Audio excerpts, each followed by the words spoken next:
நீ என்னை நல்லவன் என்று சொல்லுவானேன்?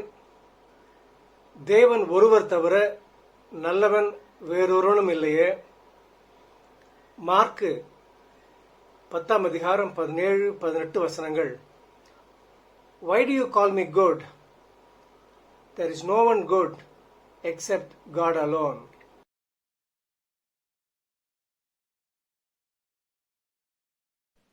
பின்பு அவர் புறப்பட்டு வழியிலே போகையில் ஒருவன் ஓடி வந்து அவருக்கு முன்பாக முழங்கால் படியிட்டு, நல்ல போதகரே, நித்திய ஜீவனை சுதந்திரித்துக் கொள்ளும்படி நான் என்ன செய்ய வேண்டும் என்று கேட்டான். அதற்கு இயேசு, நீ என்னை நல்லவன் என்று சொல்லுவானேன்? தேவன் ஒருவர் தவிர நல்லவன் ஒருவனும் இல்லையே.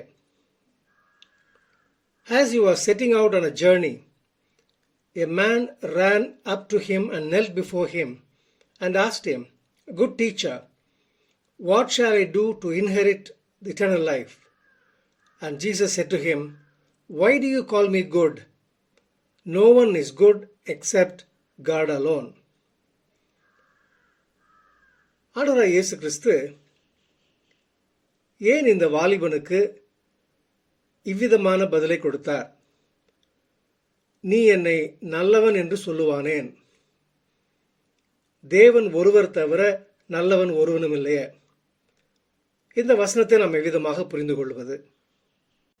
இந்த வாலிபனை பற்றி மத்தேயு 16 அதிகாரம் 16 வசனத்திலேயும் லூக்கா 18 அதிகாரம் 18 வசனத்திலேயும் வாசிக்கிறோம்.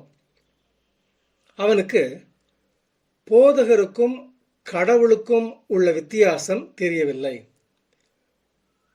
He had no clue, absolutely, the difference between the teacher and God.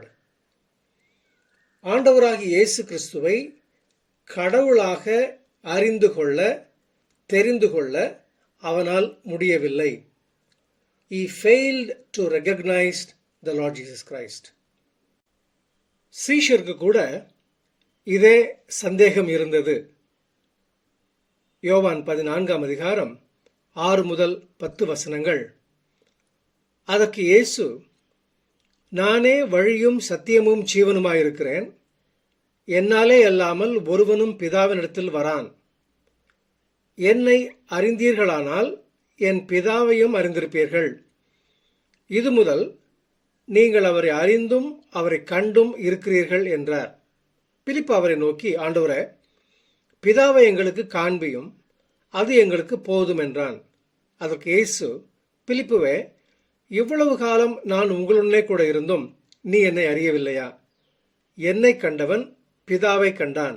அப்படி இருக்க பிதாவை எங்களுக்கு காண்பியும் என்று நீ எப்படி சொல்லுகிறாய்? நான் பிதாவிலும் பிதா என்னிலும் இருக்கிறதை நீ விசுவாசிக்கிறதில்லையா? நான் உங்களுடனே சொல்லுகிற வசனங்களை என் சுயமாய் சொல்லவில்லை. என்னிடத்தில் வாசமாயிருக்கிற பிதாவானவரே இந்த கிரியைகளை செய்து வருகிறார். நான் பிதாவிலும் பிதா என்னிலும் இருக்கிறதை நம்புங்கள் என்று அவர்களுடைய சந்தேகத்தை ஆண்டவர் அவர்களுக்கு விளக்கினார். இந்த வாலிபன் ரட்சிப்பை சம்பாதித்து விடலாம் என்று எண்ணினான். He thought salvation can be earned. நான் என்ன செய்ய வேண்டும்? நித்திய ஜீவனை அடைவதற்கு, அந்த ரட்சிப்பை அடைவதற்கு நான் என்ன செய்ய வேண்டும்?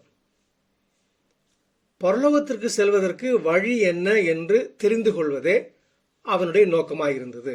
ஆண்டவராகிய இயேசு கிறிஸ்து அவனுக்கு சொன்ன பதில் 19 வசனத்தில், மார்க் 10:19, விபச்சாரம் செய்யாதிருப்பாயாக, கொலை செய்யாதிருப்பாயாக, களவு செய்யாதிருப்பாயாக, பொய்சாட்சி சொல்லாதிருப்பாயாக, வஞ்சனை செய்யாதிருப்பாயாக, உன் தகப்பனையும் உன் தாயையும் கனம் பண்ணுவாயாக என்கிற கற்பனைகளை அறிந்திருக்கிறாயே என்றார். அதற்கு அவன், போதகரே, இவைகளையெல்லாம் என் சிறு வயது முதல் கை கொண்டிருக்கிறேன் என்றான். இவை இல்லாமல் நான் வேற என்ன செய்ய வேண்டும் ஆண்டவரே? Is there anything else I can do? இவற்றையெல்லாம் நான் சிறு வயது முதல் செய்து கொண்டிருக்கிறேனே, கடைபிடிக்கிறேனே, என்னுடைய முயற்சி போதாதா? ரட்சிப்பையும் நித்திய ஜீவனையும் பெற்றுக்கொள்வதற்கு நான் இன்னும் என்ன செய்ய வேண்டும்? What must I do? Jesus understands, oh, this man needs God. இந்த மனிதன் கடவுளை பற்றி அறிந்து கொள்வது மிக அவசியம் என்பதை ஆண்டவர் உணர்கின்றார். தம்பி, it is not just your moral piety, but your relationship with God matters. வெளிப்புறமான பக்தி அல்ல, not just the legal obedience, but the love towards God is very important. அந்த ஐக்கியமே, அந்த உறவே நம்மை ரட்சிப்புக்கு நேராகவும் பரலோகத்திற்கும் அழைத்து செல்லும் என்பதை ஆண்டவர் அவனுக்கு புரிய வைக்கின்றார். All the law, they point us to Christ. Law was given to show that we need a savior. Law is good, but not good enough to take us to heaven. நியாயப்பிரமாணம் நல்லது.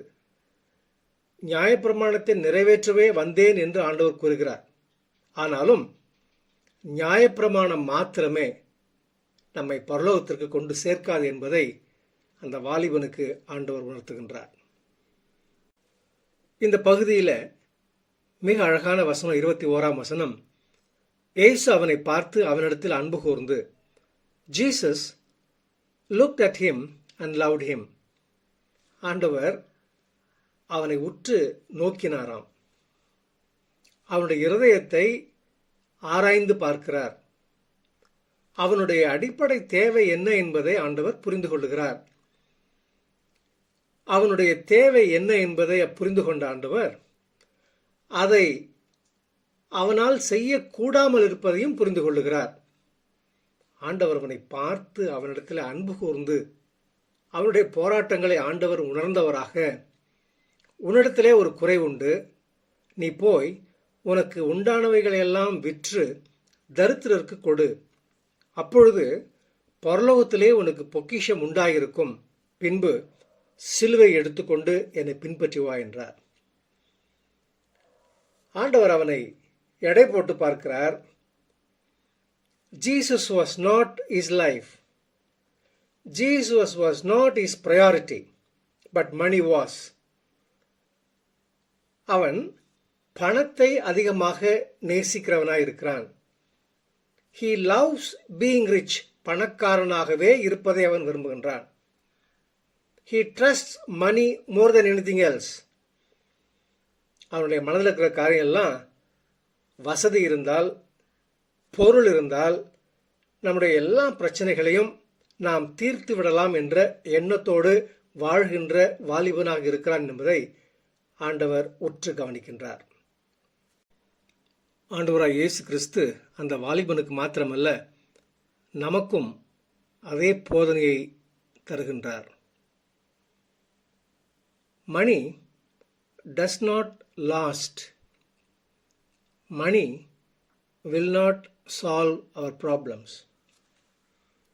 Money is not a sin, but the love of money is. பண ஆசை எல்லா தீமைக்கும் வேறாக இருக்கிறது. People who love money will be always wanting to have more and more. Love of money makes people walk away from God. Money cannot buy peace or joy. Our works and effort cannot earn salvation. ஆண்டவராய் இயேசு கிறிஸ்து அவனை அன்போடு உற்று நோக்குகிறார். இவ்வளவு காரியங்கள் செய்தவன்,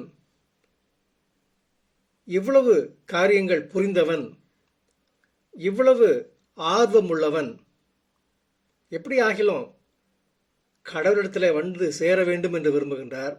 Jesus wanted the best for him. Jesus wanted him to trust God. அவன் ஒரு தலைவனாக இருந்தான். He was called a ruler, but he was in a slavery. Everything was perfect. வாலிப வயதிலே ஆண்டவரிடத்தில் வந்தான், ஓடி வந்தான், முழங்கால் படியிட்டான், நித்திய ஜீவனை குறித்து பேசினான், கட்டளைகளை கடைபிடித்து வருவதாக ஆண்டவரிடமே கூறினான். ஆனாலும் உலகத்தை விட்டுவிட்டு ஆண்டவரை பின்பற்றி வர மனதில்லாமல் திரும்பி போனான். ஆண்டவர் அவனிடத்தில் எதிர்பார்த்தது, be a true disciple, be a true follower. True freedom the Lord gives, and we can never lose it. இந்த சத்தியத்தை அந்த வாலிபன் உணராமல் சென்றான். நீ என்னை நல்லவன் என்று அழைத்து பிரயோஜனம் இல்லை. கடவுளை தவிர நல்லவர் யாரும் இல்லை.